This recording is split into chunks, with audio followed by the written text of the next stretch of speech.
김학의 전 법무부 차관에 대한 불법 출국 금지 의혹을 수사 중인 검찰이 대검찰청 반부패 강력부를 압수수색했습니다. 대검 반부패부는 지난 2019년 김 전 차관의 출국 정보 유출 의혹을 수사하던 안양지청이 불법 출금 의혹까지 수사하려 하자 압력을 행사한 의혹을 받고 있습니다. 당시 대검 반부패부장은 이성윤 서울중앙지검장이었습니다. 이 지검장은 김 전 차관을 출국 금지한 날 서울 동부지검에 지검장이 출금 서류 제출을 사후 승인한 걸로 해달라는 부탁을 했던 것으로 알려졌습니다.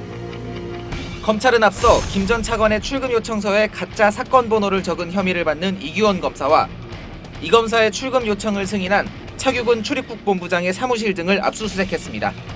출금 사건 당사자들의 자료를 확보한 만큼 당시 사건의 무발을 지시한 윗선으로 수사를 확대할 준비 작업에 나선 겁니다. 검찰은 압수 자료를 토대로 이 지검장과 당시 대검 정책기획과장이던 김태훈 법무부 감찰과장 등 당시 대검 반부패부 수뇌부의 소환 조사 여부 등을 결정할 예정입니다.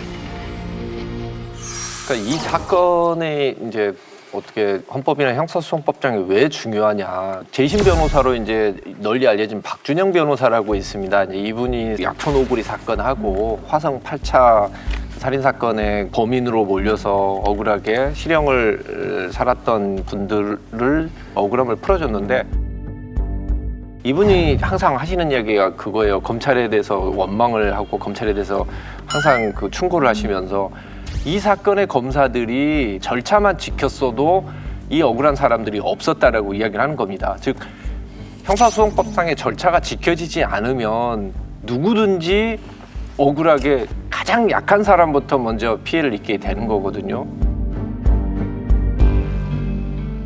박범계 장관이 그런 말을 하더라고요.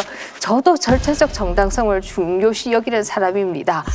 절차적 정당성 중요합니다, 의원님. 네. 본 후보자 절차적 정의를 대단히 중요시하는 사람입니다. 네, 고맙습니다. 그런데 왜 이 사건이야 됩니까? 아니죠. 왜 사건을 가려서는 안 되지 않습니까? 왜 김학의 전 차관 사건이 절차적 정의를 실현하는데 후보자님. 왜 이것이 네, 후보자님. 미란다의 대상이 원칙에서 미란다가 돼야 되는 것에 대해서 미란다가 저는 성인 군자였습니까? 법 앞에서 그리고 절차적 정당성은 왜 이 사건이야 그 사람이, 됩니까? 아니, 이 사건이 보도가 됐지 않습니까?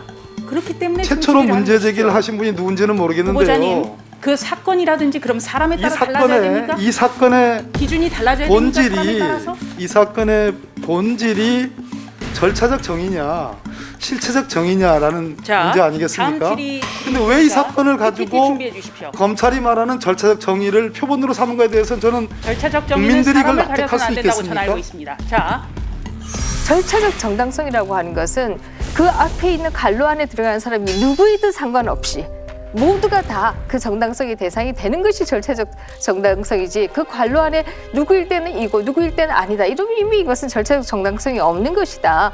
이렇게 얘기할 수 있는데 그 말을 들으면서 저분은 절차적 정당성이라는 의미를 과연 아실까?